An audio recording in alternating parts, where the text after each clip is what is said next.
Construir una ciudad en la Luna suena a ciencia ficción. Pero en la práctica, la ingeniería que hay detrás es más dura que cualquier película que lo haya intentado mostrar. Las estimaciones serias dicen que el costo podría moverse entre 100 y 500 mil millones de dólares, y que harían falta unos 10 años de construcción continua en un entorno que es casi totalmente hostil para la vida humana. No hay atmósfera, no hay campo magnético que proteja, la radiación cósmica golpea de frente, y las temperaturas van desde más de 120 grados Celsius bajo el Sol hasta menos 170 grados Celsius en la sombra. Solo sobrevivir ya es un reto técnico enorme, ni hablar de desarrollar un asentamiento que pueda crecer por sí mismo. Pero antes de pensar en cúpulas biológicas, reactores nucleares o plantas para extraer agua del hielo, hay un cuello de botella todavía más básico: el reabastecimiento de combustible en órbita. Si no se resuelve ese problema, cualquier ambición de una ciudad lunar se queda en teoría. Starship es el vehículo central del plan. En teoría, puede llevar entre 100 y 150 toneladas de carga a órbita baja terrestre. Pero para lograr eso, la mayor parte de su masa al despegar es combustible. Cuando llega a órbita, casi todo ese combustible ya se ha consumido. Si quiere seguir rumbo a la Luna, necesita repostar en el espacio. Suena sencillo, pero en realidad es una de las tareas técnicas más complejas que se han intentado. En microgravedad, el combustible no cae por sí solo al fondo de los tanques. Los propelentes ultrafríos, como el metano líquido y el oxígeno líquido, se van evaporando poco a poco porque absorben calor del entorno. No hay presión atmosférica que ayude al movimiento del líquido. Las válvulas, las tuberías y los sistemas de sellado tienen que funcionar a la perfección en vacío absoluto. Según estimaciones de la Administración Nacional de Aeronáutica y del Espacio, para llenar por completo una Starship con destino a la Luna, podrían hacer falta entre 12 y 15 vuelos de cisterna por separado. Cada uno llevaría combustible a órbita y luego lo transferiría a la nave principal. Eso significa que por cada viaje lunar, detrás hay toda una formación de lanzamientos de apoyo. Más lanzamientos implican más costos, más riesgos y una coordinación mucho más compleja. Y aquí es donde un cambio que parece sencillo puede tener un impacto enorme. La versión Starship versión 4 tipo cisterna está pensada para aumentar la cantidad de combustible que puede llevar a órbita a más de 200 toneladas por vuelo. Si se logra esa cifra, el número de repostajes necesarios podría bajar a unas 5 o 6 misiones en lugar de 12 a 15 como antes. Eso no es una mejora del 10 o del 20%. Puede recortar casi a la mitad toda la carga logística. El impacto sería inmediato y acumulativo. Primero, el costo por tonelada enviada a la Luna. Menos lanzamientos significan menos combustible quemado, menos desgaste de los vehículos y menos presión en el mantenimiento. Cada vuelo que se elimina es una cadena de riesgos que desaparece. Riesgo de fallos técnicos, riesgo meteorológico, riesgo de colisión orbital, riesgo de errores en el acoplamiento. Luego está la velocidad de construcción. La fase inicial de una base lunar está completamente limitada por la velocidad a la que se puede transportar masa desde la Tierra. No faltan ideas. Lo que falta es capacidad para llevar material hasta allí. Si el número de vuelos cisterna se reduce a la mitad, el ritmo de acumulación de masa aumenta de forma considerable. Más espacio en los vuelos puede destinarse a equipos, sistemas eléctricos y módulos habitables, en lugar de usarse solo para transportar combustible para el propio combustible. Esto es clave en la etapa inicial, cuando todo depende del rendimiento de transporte, del flujo total de carga. Si duplicas ese flujo, no solo aceleras el calendario, también acortas la duración total del proyecto. Y el tiempo es dinero, sobre todo en un proyecto que cuesta cientos de miles de millones de dólares.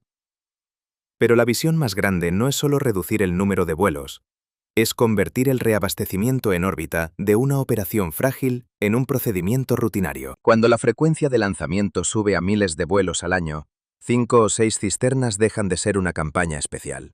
Pasa a ser una simple decisión de calendario.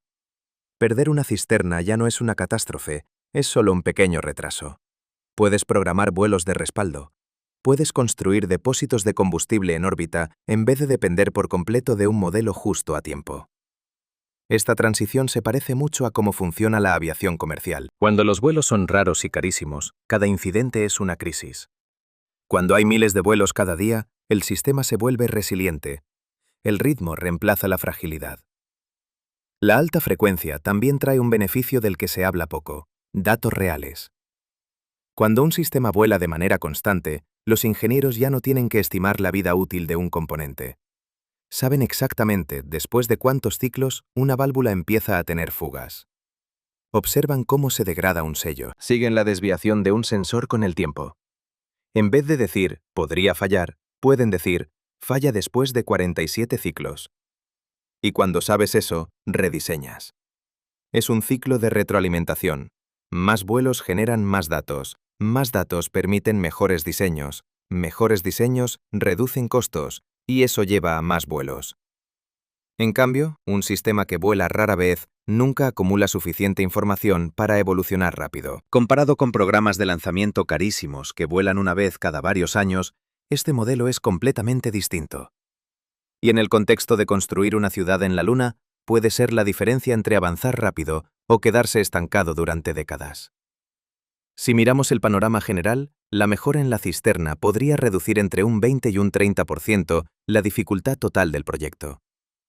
Pero si nos enfocamos en la fase inicial, donde todo está limitado por la capacidad de lanzamiento, podría reducir hasta un 50% la presión logística y financiera. Y es precisamente en esa fase inicial donde los proyectos gigantes suelen fracasar. Y esto es solo la capa superficial de la historia. Detrás de esas 200 toneladas a órbita hay toda una serie de cambios técnicos profundos en motores, estructuras y en la relación de masas. Y ahí está la verdadera clave para entender por qué la versión 4 podría moldear el futuro del reabastecimiento en el espacio. Para alcanzar la meta de más de 200 toneladas a órbita baja terrestre, no basta con retocar un poco el diseño anterior.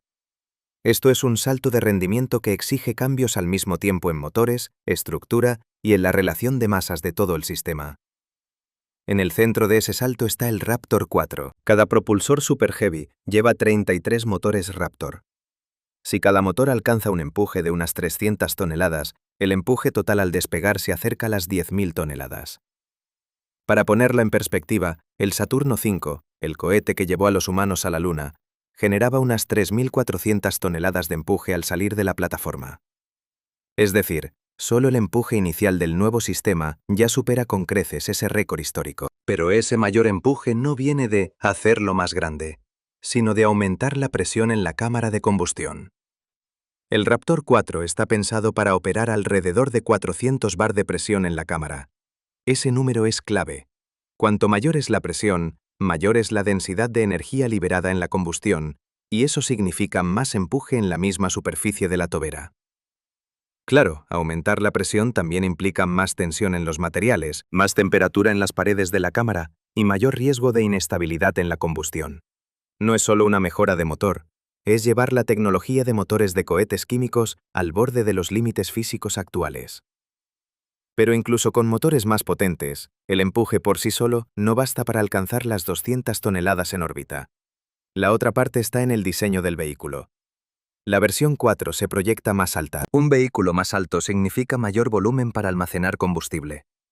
Y en el diseño de cohetes, las paredes de los tanques suelen ser la parte más ligera en términos de relación de masa. Cuando aumentas el tamaño del tanque, la masa de combustible crece más rápido que la masa estructural. Es la ventaja de la relación cuadrado-cubo. El volumen aumenta más rápido que el área superficial. En otras palabras, alargar el fuselaje es una de las formas más eficientes de mejorar la relación de masas. Puedes llevar más combustible sin que la masa en seco crezca en la misma proporción. Eso ayuda a compensar el peso adicional por refuerzos estructurales, sistemas de protección térmica y mejoras de seguridad acumuladas a lo largo de varias versiones. Al combinar motores más potentes con tanques más grandes y una optimización de la masa en seco, las 200 toneladas empiezan a cuadrar desde el punto de vista matemático. Aún así, sigue siendo un objetivo ambicioso. Incluso si el Raptor 4 se quedara en 270 toneladas de empuje en lugar de 300, el sistema podría alcanzar unas 180 toneladas en órbita. Y 180 toneladas ya sería una cifra sin precedentes en el sector de lanzamientos comerciales. La diferencia entre 150 y 200 toneladas no son solo 50 toneladas extra. En el modelo de reabastecimiento en órbita, cada porcentaje adicional de carga útil tiene un efecto amplificador. Si el cisterna puede llevar más combustible, el número de vuelos necesarios disminuye de forma exponencial en misiones lejanas. Eso acorta la cadena de acoplamientos en órbita, reduce el tiempo en que los propelentes ultrafríos están expuestos a la ebullición por evaporación y baja el riesgo acumulado. Más allá de la Luna y Marte, hay también un incentivo comercial directo: Starlink. Si un vuelo de la versión 4 puede transportar alrededor de 100 satélites de 2 toneladas cada uno, la velocidad de despliegue de la constelación se dispara. Menos vuelos, cada uno con más carga, ciclos de actualización más rápidos. En órbita baja terrestre, la velocidad de reemplazo marca la ventaja competitiva. Pero volviendo a la Luna, la mayor ventaja no es solo la carga útil, sino el ritmo de prueba. Marte tiene ventanas de lanzamiento cada 26 meses. Si un sistema falla, puedes tener que esperar 2 años para intentarlo de nuevo. El viaje dura unos 6 meses. Eso obliga a que cada decisión de diseño sea casi perfecta desde el inicio. Los errores se vuelven carísimos en términos de tiempo. La Luna es distinta. Hay ventanas de lanzamiento casi cada 10 días. El viaje dura solo unos 2 días. Si una estructura instalada falla, puedes enviar un reemplazo en pocas semanas. Si un proceso de extracción de hielo no funciona bien, lo ajustas y lo pruebas en el siguiente ciclo. Un ciclo rápido genera aceleración del progreso. En el mismo tiempo en que Marte permite un experimento, la Luna permite más de 10.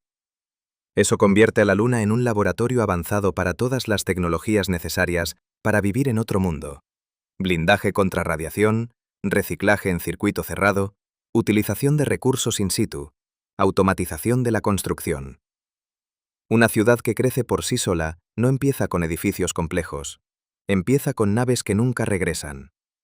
Cuando una Starship aterriza en la superficie lunar, puede fijarse al terreno y transformarse en módulo habitable. Su enorme tanque de combustible se convierte en un espacio presurizado. Una sola nave puede ofrecer unos 1000 metros cúbicos de volumen habitable, casi equivalente al volumen total utilizable de la Estación Espacial Internacional.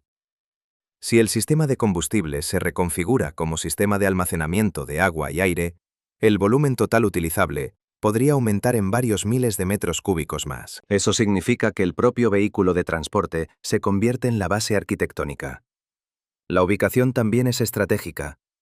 La zona cercana al cráter Shackleton, en el polo sur lunar, recibe luz solar casi continua en el borde del cráter, ideal para energía solar, mientras que el fondo permanece en sombra permanente, donde el hielo de agua se ha acumulado durante miles de millones de años.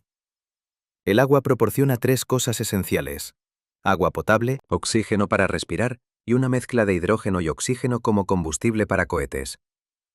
Si se logra extraer y realizar la electrólisis del agua allí mismo, la Starship ya no tendría que llevar todo el combustible desde la Tierra. Entonces la economía cambia por completo. Las naves podrían salir de la Tierra con más carga útil, porque el combustible para el viaje de regreso se produciría en la Luna. Today, esto depende de la capacidad de colocar grandes cantidades de masa en órbita de manera estable y repetible. Por eso la mejora del cisterna no es un simple ajuste técnico, es la base estructural de toda la ambición. Pero llevar el material hasta allí es solo el primer paso. Una vez en la superficie, los desafíos pasan a un nivel real de supervivencia: radiación, temperaturas extremas, polvo fino y afilado como cuchillas, aislamiento psicológico y la necesidad de autonomía absoluta. Cuando las primeras Starship aterrizan en la superficie de la Luna y se convierten en espacios habitables, ahí es cuando empieza el desafío de verdad. Llevar masa hasta allí es solo la condición necesaria. La condición suficiente es transformar un entorno imposible en un lugar donde los humanos puedan vivir durante mucho tiempo sin depender por completo de la Tierra. La Luna no tiene campo magnético y tampoco tiene atmósfera. Eso significa que la radiación solar y los rayos cósmicos de alta energía golpean directo sobre la superficie. En poco tiempo, la dosis de radiación puede superar lo que es seguro para una persona. La solución no es construir cúpulas de vidrio como en las pelis, sino usar lo que tienes justo bajo los pies: el regolito, ese polvo y roca finísima que cubre prácticamente todo.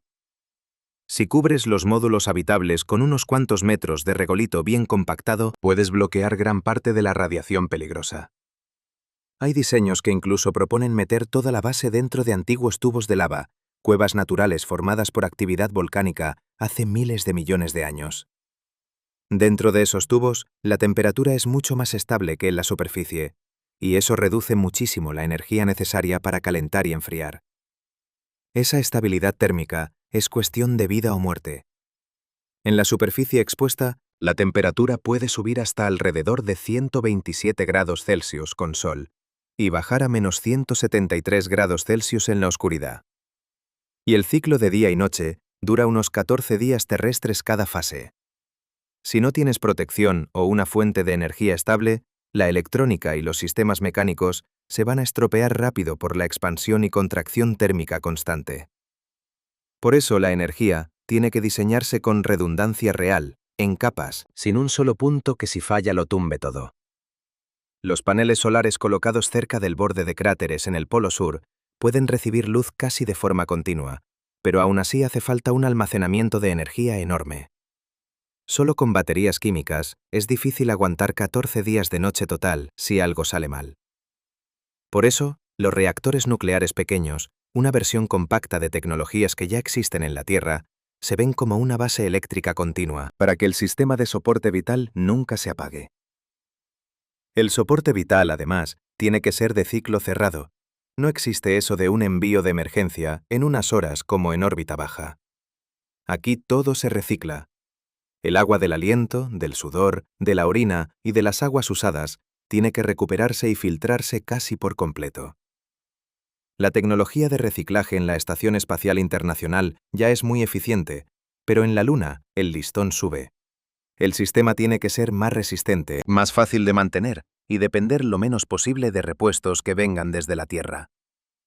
El aire va por el mismo camino. El dióxido de carbono que exhalamos hay que capturarlo y convertirlo de nuevo en oxígeno. La electrólisis del agua puede generar oxígeno nuevo, sí, pero depende de tener una fuente de agua estable. Y eso nos devuelve al problema clave: extraer hielo en los cráteres de sombra permanente. En esas zonas de oscuridad eterna, la temperatura es tan baja que el hielo puede sobrevivir durante miles de millones de años. Robots mineros podrían excavar el regolito, calentarlo para liberar vapor de agua y luego condensarlo y recogerlo. Ese vapor se separa por electrólisis en hidrógeno y oxígeno. El oxígeno se usa para vivir, el hidrógeno y el oxígeno juntos se convierten en combustible para cohetes. Y con eso aparece la primera economía local fuera de la Tierra. Pero montar esa infraestructura de extracción exige automatización a un nivel altísimo. Los humanos no pueden trabajar afuera durante mucho tiempo por la radiación y lo extremo del entorno. Excavadoras robot, vehículos autónomos, impresoras 3D Tozas que usen regolito para levantar muros de protección y cimentaciones. Todo eso tiene que operar casi sin parar. Las personas se quedan más en el rol de supervisar, programar y resolver situaciones complicadas. Un grupo pequeño, de unas pocas decenas, podría coordinar cientos de máquinas. La impresión 3D con regolito sería un salto brutal. Llevar materiales de construcción desde la Tierra, con un costo aproximado de $10.000 por kilogramo, no tiene sentido para una ciudad.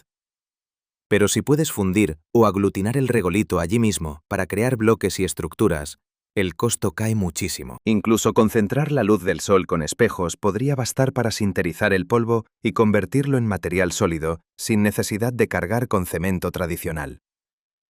A medida que crece la capacidad industrial local, la base pasa de depender a ser parcialmente autónoma. Producir combustible allí permite que Starship despegue desde la Luna sin tener que traer todo lo necesario para un viaje de ida y vuelta desde la Tierra. Y eso libera carga útil extra al salir de la Tierra, aumentando la eficiencia de toda la cadena logística. Ahora, la ingeniería solo resuelve la mitad del problema. La otra mitad son las personas. Vivir en un espacio cerrado, a cientos de miles de kilómetros de la Tierra, con una latencia de comunicación de alrededor de 3 segundos por cada intercambio, crea una presión psicológica muy particular. No hay cielo azul, no hay viento, no hay olor a tierra después de la lluvia. La sensación de aislamiento se va acumulando. Estudios en bases antárticas y en submarinos muestran que los conflictos personales pueden escalar más fácil en entornos aislados. Por eso la selección de la tripulación no puede basarse solo en habilidades técnicas. La adaptación psicológica, la capacidad de resolver conflictos y la compatibilidad social son igual de importantes. Una sola persona inestable puede afectar a todo el grupo. La base también necesita ocio, experiencias de realidad virtual, zonas para entrenar y espacios privados. La gravedad lunar es solo aproximadamente una sexta parte de la terrestre. Eso reduce el estrés sobre el cuerpo comparado con la ingravidez, pero no alcanza para mantener densidad ósea y masa muscular normales.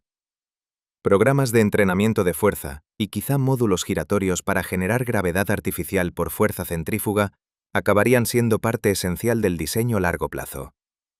Si miras el cuadro completo, desde los motores de 400 bar hasta el escudo de regolito, desde los cisternas de 200 toneladas hasta los robots que extraen hielo, se ve clarísimo que todo está conectado en una cadena de dependencias. Sin gran carga a órbita, no hay reabastecimiento eficiente. Sin reabastecimiento eficiente, no hay alto ritmo de lanzamientos. Sin alto ritmo de lanzamientos, no se acumula infraestructura. Y sin infraestructura, la ciudad no pasa de ser una idea. El reabastecimiento mejorado no es un detalle menor. Es el eslabón que desbloquea todo el sistema. Si logras recortar a la mitad el número de vuelos cisterna, no solo ahorras dinero. Aceleras el calendario, reduces el riesgo acumulado y haces más rápido el ciclo de aprendizaje. En proyectos a escala planetaria, a veces el gran avance no está en la tecnología más llamativa, sino en una mejora logística lo bastante grande como para cambiar el rumbo de todo el programa. Y si el objetivo es que el año 2028 sea el punto de arranque de una era de asentamientos fuera de la Tierra, dominar el reabastecimiento en órbita con alta eficiencia podría ser justo ese método genial silencioso, pero decisivo. Déjame tu opinión abajo en los comentarios. Y si te gustó el vídeo, no dudes en dejar un like y suscribirte al canal para apoyarnos. Mil gracias.